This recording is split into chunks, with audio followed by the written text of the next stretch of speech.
Assalamualaikum warahmatullahi wabarakatuh. Perkenalkan, nama saya adalah Azelia Rufinda dengan PM 251111020 dari program studi sastra Inggris. Di sini saya akan sedikit menjelaskan tentang fiqh munakahat. Fiqh munakahat, pernikahan. Arti dan hukum nikah, tujuan pernikahan, rukun nikah, kewajiban suami istri, hikmah menikah, talak perceraian, indah rujuk, perkawinan menurut UU. Arti dan hukum nikah: perjanjian untuk mengikuti diri antara lelaki dengan wanita untuk menjalankan keduanya dengan sukarela dan persetujuan berdua belah pihak dalam rangka menjalin rumah tangga dan diridhoi Allah Subhanahu wa taala. Firman Allah Subhanahu wa taala, "Fankihu ma tiba lakukanlah nisa matsa sallallahi rabba'in kata illa fadiku fa wahidatan." Quran surat An-Nisa ayat nikah. Artinya, maka kawinlah perempuan yang kami sukai dan 3 atau 4, tetapi jika kamu tidak akan dapat berlaku adil, maka nikahlah seorang. Hukum asal menikah boleh atau hukum mubah ini dapat berubah-ubah dengan keadaan. Sunnah dianjurkan orang-orang yang menikah mampu menikah dan mampu mengendalikan diri.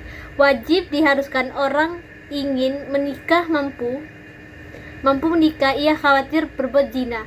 Makruh, dibenci Allah atau ditinggalkan orang yang ingin menikah tetapi belum mampu memberi nafkah.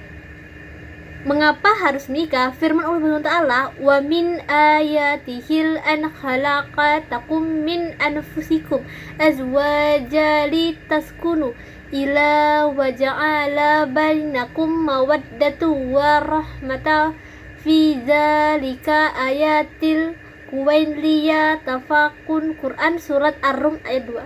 Artinya, dan di antara tanda-tanda kekuasaannya, Dia menciptakan untuk kamu istri dari jenismu supaya kamu tentram bersamanya, dan Dia menjadikan cinta dan kasih sayang yang di antara kamu. Sesungguhnya pada yang demikian itu menjadi tanda-tanda bagi orang yang berfikir. Tujuan pernikahan untuk memperoleh tenangan dan kebahagiaan hidup, untuk memenuhi kebutuhan seksual secara sah dan diridhoi Allah Subhanahu wa taala, untuk memperoleh keturunan yang sah dalam masyarakat, harta dan anak dalam kehidupan dunia. Quran surah Al-Kahfi ayat 18 surah 46. Selanjutnya yaitu rukun nikah. Sah tidak pernikahan dan terpenuhi tidaknya tindakannya rukun nikah. Ada calon suami, ada calon istri, ada wali nikah, 2 orang saksi, dan ijab kabul. Siapa wali itu? Wali adalah orang yang terdekat dengan mempelai wanita. Ayah kandung mempelai wanita, kakek dari mempelai perempuan, saudara laki-laki yang seibu sebapak, saudara laki-laki yang sebapak saja, anak laki-laki dari lelaki yang sebapak, saudara bapak yang laki-laki paman, anak laki-laki yang dari pihak bapak. Wanita wali hakim berlaku jika nomor 1 lebih tidak ada dan berhalangan.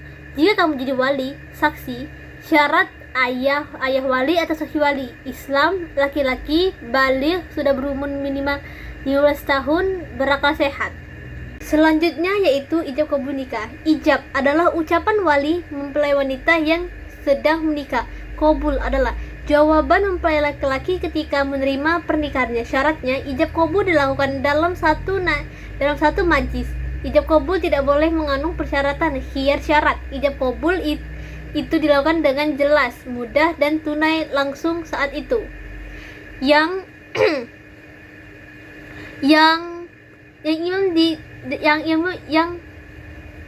haram dinikahkan itu adalah anak perempuan kandung dan seterusnya ke bawah, saudara perempuan dari itu, saudara perempuan dari bapak, anak perempuan dari saudara laki-laki, dan seterusnya, anak perempuan dari saudara perempuan, dan seterusnya. Diharamkan atas kamu ibu-ibumu. Saudara perempuan adalah saudara perempuan bapakmu, anak-anak perempuan dan dari saudara laki-lakimu, anak sepersepupuan ibu-ibu istrimu, anak istrimu yang dalam pemeliharaan dari istrimu, dan maka tidak berdosa kamu mengawininya, menghimpunnya, dan perempuan yang bersaudara kecuali yang telah menjadi pada masa yang sesungguhnya Allah Maha Pengampun dan lagi Maha Penyayang. Selanjutnya yaitu wanita yang tidak boleh dinikahi, yang haram dinikahi karena sesusuan. Ibu yang menyusui, saudara perempuan sesusuan, yang haram dinikahi karena hubungan perkawinan, anak tiri, istri dari anak laki-laki menantu, baik sudah cerai maupun belum, mertua, ibu tiri. Wajiban suami mencari nafkah untuk keluarga sesuai dengan kemampuan suami, memberikan perlindungan dan rasa aman terhadap keluarganya, memberi nafkah lahir batin dan kasih sayang pada istri dan anak, memberikan bimbingan, didikan, dan sejahtera dunia dan akhirat, berusaha menjadi kepala rumah tangga yang bijaksana. Kewajiban istri taat dan patuh kepada perintah dan aturan suami, mengurus rumah tangga, menyiapkan keperluan suami dan anak-anak sebaiknya, berusaha menerima dengan ikhlas pemberian suami dan tidak meminta sesuatu di luar kemampuan suami. Jika istri akan puasa sunnah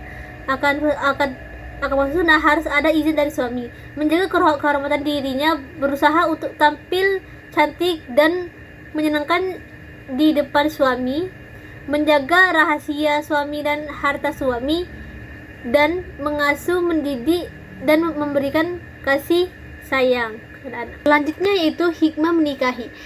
Menikahi itu sunnah Rasul dan banyak hikmahnya.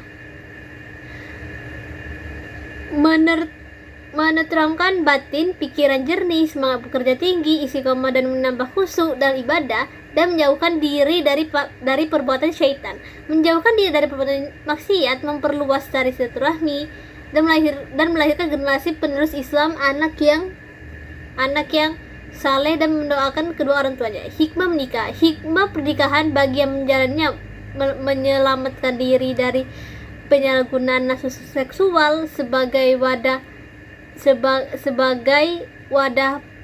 pembinaan tanggung jawab dalam keluarga. Hikmah menikah. Hikmah pernikahan bagi masyarakat menyelamatkan masyarakat dari kemungkinan maraknya perzinahan kaum perempuan dan memperoleh kewajaran dalam derajatnya dan masyarakat syarat Islam akan. Selanjutnya yaitu menikah. Sebaiknya cepat-cepat menikah atau enggak ya? Gimana nih? Aduh, tolong, aku masih ragu. Hal-hal yang dapat melepaskan ikatan pernikahan: talak, fasakh, hulu, li'an, ilah, zihar, dan haddana. Talak. Perceraian ialah lepasnya tali pernikahan suami istri dalam berumah tangga. Talak ialah perceraian atas kehendak suami. Hukum talak makruh, sesuatu yang dibenci. Selanjutnya yaitu adalah macam-macam talak. Talak roji yaitu talak 1 dan talak 2 disebut talak ruji'ah karena suami masih dapat rujuk kembali dan masa iddah belum habis. Talak bain. Talak 3 sering disebut dengan talak bain kubra. Lafaz ucap talak. Talak syari yaitu talak dengan lafaz yang jelas atau terang, misalnya suami berkata pada istrinya karena saya cerai, atau karena saya lelah dengan talak semacam ini, dan menanti, atau talak sudah jatuh dua haram bercampur. Talak hinayah yaitu talak dengan lafaz sindiran, misalnya suami berkata pada istrinya pergi dari sini atau pulang ke rumah orang tuamu. Talak seperti ini yaitu jatuh kalau diniati talak, tetapi jika tidak diniati maka talak tidak jatuh dan halal bercampur. Ila liyan zihar hulu fasak. Ilah sumpah suami tidak akan mencampuri istrinya selama 4 bulan atau lebih, tidak terbatas. Jika suami akan kembali pada istrinya selama 4 bulan, ia wajib membayar denda. Tetapi jika sampai 4 bulan suaminya belum kembali baik pada istrinya, hakim berhak menyuruh suami memilih 2 hal. Itu adalah membayar denda lalu kembali dan dengan baik istrinya, atau menceraikan istrinya. Selanjutnya, lian selami menurut istrinya berbuat seseorang dengan mengucapkan sumpah dengan pengantri 4 orang saksi, kemudian ditambah dengan ucapan suami, atasku laknat Allah sekiranya aku dusta dalam tuduhannya. Akibat yang dari suami adalah sebagai berikut: suami tidak dihukum had menuduh, istri wajib dihukum had zina, suami istri bercerai selamanya. Jika lahir anak-anak itu tidak akan diakui oleh suami. Zihar, suami menyerupakan istrinya seperti ibunya. Contoh, suami berkata pada istrinya, engkau tampak olehku seperti panggung ibuku. Akibat zihar, suami haram campur dengan istrinya. Adapun supaya hal campur, suami wajib membayar kifat. Ada 3 tingkatan: memerdekakan budak, puasa 2 bulan berturut-turut, bila tidak mampu wajib memberi makan 60 orang miskin. Kulu perceraian atas kehendak istri dengan cara istri memberi uang tebusan pada suami hulu cerai dan cerai gugatan. Akibat hulu antara lain tidak boleh dijatuhkan kepada